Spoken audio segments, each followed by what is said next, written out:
दोस्तों मैं जुबैर ई सेवा CSC से आज हम बात करने वाले हैं कि अगर आपका अकाउंट फ्रीज़ हो गया है और आप पैसा न ले पा रहे हैं ना ही भेज पा रहे हैं तो इस स्थिति में आप क्या करेंगे।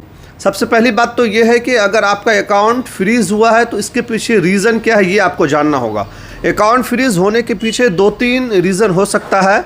नंबर 1, सेविंग अकाउंट में अगर आपने ज़्यादा ट्रांजैक्शन कर दिया है तो फ्रीज़ हो सकता है। नंबर 2, अगर आपके अकाउंट में किसी तरह का गलत ट्रांजैक्शन हुआ है तब भी आपका फ्रीज़ हो सकता है। नंबर 3, अगर आपने KYC बहुत दिनों से नहीं किया है तब भी आपका अकाउंट फ्रीज़ हो सकता है। अगर आपका अकाउंट फ्रीज़ हो जाता है तो उस स्थिति में आप क्या करेंगे। सबसे पहले तो आपको वजह पता कर लेना है। आज हम जिस टॉपिक पे बात करने वाले हैं वो ये है कि आपका सेविंग अकाउंट है और उसमें आपने ज़्यादा लेन देन कर लिया है और आपका अकाउंट अगर फ्रीज़ हो गया है तो उसमें आपको क्या करना है।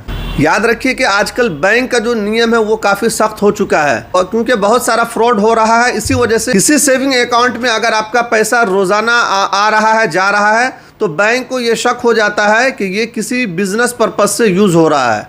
एक सेविंग अकाउंट जो होता है वो एक बचत खाता होता है, उसमें ज़्यादा ट्रांजैक्शन आप नहीं कर सकते हैं। एक फाइनेंशियल ईयर में आप 10 से 15 लाख मैक्सिमम ट्रांजैक्शन कर सकते हैं। सेविंग अकाउंट बचत खाता है इसलिए उसमें ज़्यादा ट्रांजैक्शन आपको नहीं करना है। आजकल हम लोग बहुत ज़्यादा UPI कर देते हैं, फ़ोन पे गूगल पे इस्तेमाल करते हैं। 2 रुपया 4 रुपया 5 रुपया फ़ोन पे करने लगा है तो इस चीज़ को आपको कम करना है। कोशिश करिए कि अगर आपको UPI ही करना है तो आप करंट अकाउंट ओपन करवाइए, उससे आप जितना UPI करिए कोई दिक्कत नहीं है। अगर आप बिज़नेस कर रहे हैं और उसमें अगर आप अपना सेविंग अकाउंट यूज़ कर रहे हैं तो ये भी गलत है।